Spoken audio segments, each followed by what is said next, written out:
to the Nintendo Switch event that just ended about 10 minutes ago. Watched the whole thing from start to finish, watched a little bit of the pre-show done by IGN, and I thought overall, to give my overall thoughts of the presentation itself, I really didn't have any issue with it. I was watching the first two-thirds of it on Facebook, and I know a lot of people were crapping on the presentation, saying it was too cheesy and it was being marketed to kids and everything. But, you know, Nintendo is a Japanese company, and Eastern marketing has that little bit of, I don't want to call it animation, but a little bit of cheese to it. So I wasn't really surprised with it. I didn't have an issue with it. Yeah, there were some things that were a little over the top that I'll get to momentarily. But to start off with the important things that were announced, the release date and price have all been confirmed. The Nintendo Switch will release worldwide, aka simultaneously, on March 3rd, which is a little under 2 months away. So we heard early March. It turned out to be true. And the price is going to be basically $300, which is right around what I expected. I think that's fair. People were even complaining about that. And to be honest, I think it's some people that just like to hate on Nintendo for the sake of hating on Nintendo. But I figured it would be $250 maybe, but I think that's a situation they can go to if in the next several months, if the Switch does not sell like they think it will, or they hope it will, then they can bump it back down to $250. Maybe they should have included a game with it, and I think that would have made a lot more people happy with it. But, you know, overall, I don't have an issue with it. I'm definitely going to be getting one. Let's see. What else did they announce here? You can try the online service on the Switch for free, and then it will become a paid service in the fall. There will be no region locking, which is nice. Something that I thought was very interesting, the battery life of the screen, which turns out is the actual console itself. That's what they're calling it. And then the home portion is the dock. The battery life, they said it varies on the game, but it could go anywhere from 2.5 to 6 hours. That was one of the few complaints I had. I think the 2.5 battery life is a little bit weak. If it was 4 to 8, and some might say that's even still a little less, 4 to 8, you know, I wouldn't have had an issue with. But 2.5, I think is a little much. But you can plug it in and play as you're charging the console. It's going to take forever for me to call it that. I'm always going to call it the screen. But yeah, it is what it is. They announced a lot of accessories that will be with it as well. You have the what are those called? The Joy-Con controllers, the two little detachments that you can put on and off the console itself. Those will come with wrist straps, which I think are very nice. Something I will say, and you know, as someone who has small hands, I don't mind the Joy-Con controllers, but it's for people who have bigger hands, I could see that possibly being an issue. But you know, it plays similar to, I think, the Wii Nunchuck, and that was something that I got used to back in that console's heyday. It'll come in different colors. Well, it turns out there are two different versions of the Switch console. There are those with the Joy-Con controllers that are gray, and then there's one that's neon red and neon blue. I will probably go with the gray ones because, as OCD as I can be, the neon Joy-Cons on the gray controller body looks awful, in my opinion. So I think those should be offered separately. If you want my personal opinion, I can't understand it. I actually think that's kind of dumb, thinking about it, offering two separate consoles, one being just because the Joy-Con controllers are a little different. So the actual system itself will come with the screen or the console, the dock, a Joy-Con controller where you basically can connect the Joy-Cons together and make a traditional controller.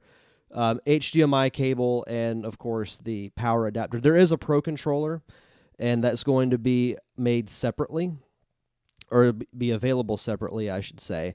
No surprise. It's what Nintendo does. Their Wii and Wii U Pro controllers were made separately, so absolutely no surprise there. But to get into the actual games, there were quite a few that were announced, and excuse me. And I wanted to start off with the quote unquote multiplayer Joy-Con specific game, 1-2 Switch. The trailer was kind of funny watching people's reactions online because they're like, "Oh my God, Red Dead's coming to Nintendo Switch." No, it's not.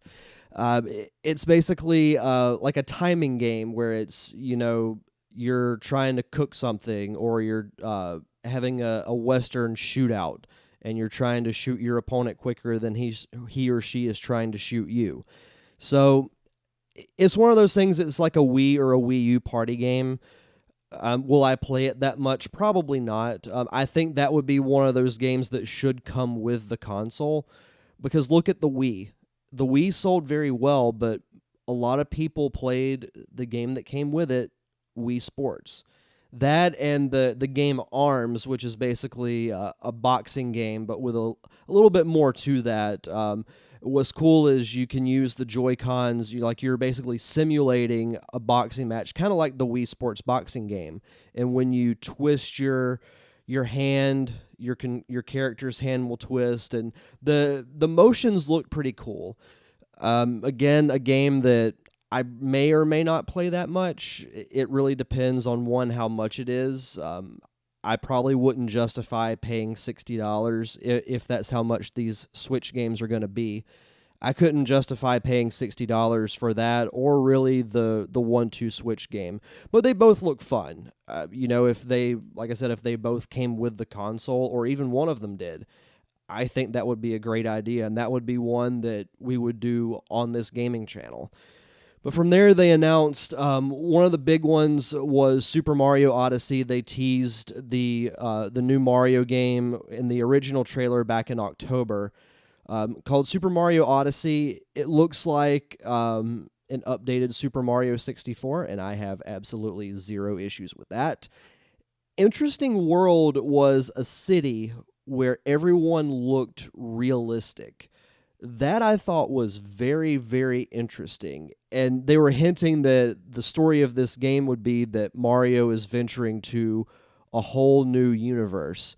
What if that universe is the real world, or what we would consider to be the real world? Because they've said it's not taking place in the Mushroom Kingdom, but you saw your city world, you saw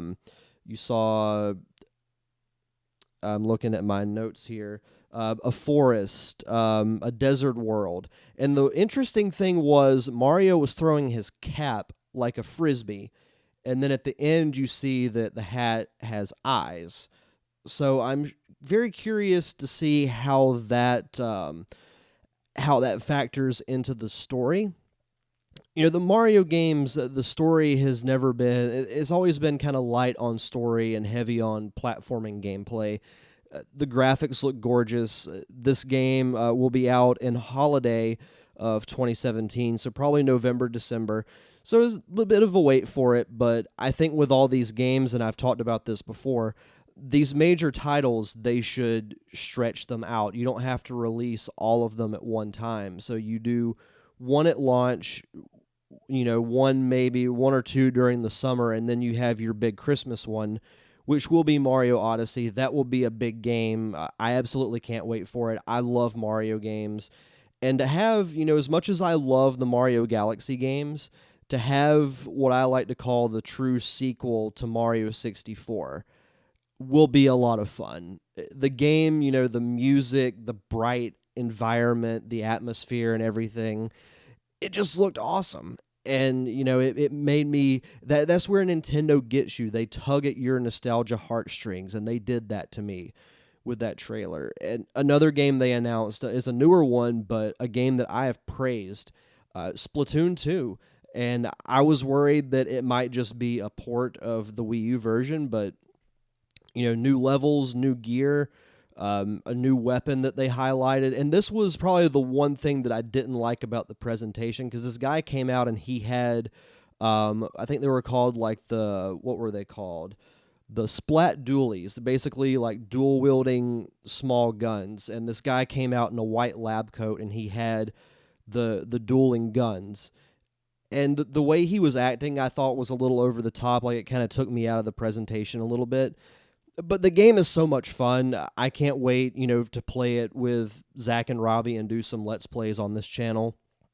That game will be coming out in the summer, which I think is perfect. It has that summer feel to it.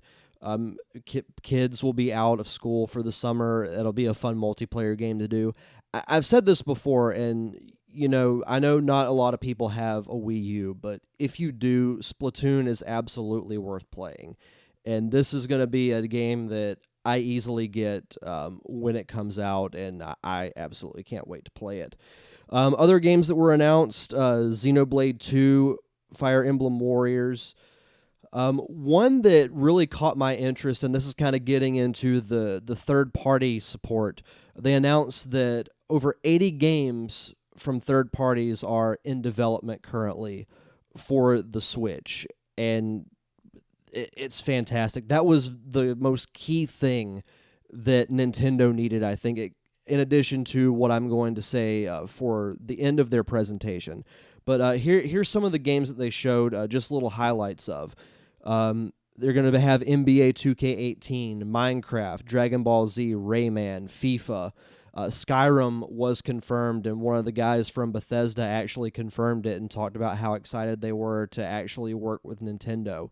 Skyrim is a game that I played but didn't get a whole lot into, so if I get this game, it will definitely be for the Switch.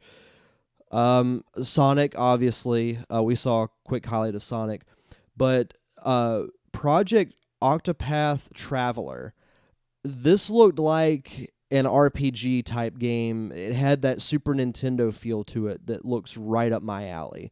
I can't wait to look up more information about this, and I hope it's something that's going to be good, because it looked a lot of fun. It reminded me of like the old Secret of Mana or Secret of Evermore type game that I would just get lost in. And in Earthbound, minus probably the Western parody aspect of it, but it felt fun, and I really want to know what the story is of this game, because I kind of got sucked into the trailer with the whole storybook look and everything. I thought it looked really cool, and Dragon Quest will also be done by Square Enix. But the final thing that they announced, and this has been rumored that it wasn't going to come out for the launch, but when I saw the Mario trailer and it said holiday, I had zero doubt of this. It was confirmed that Zelda Breath of the Wild will be a launch title. Thank you, Nintendo, for not screwing that up. They showed a new trailer, actually kind of delved a little bit into some dialogue and maybe a little bit of story. They mentioned that,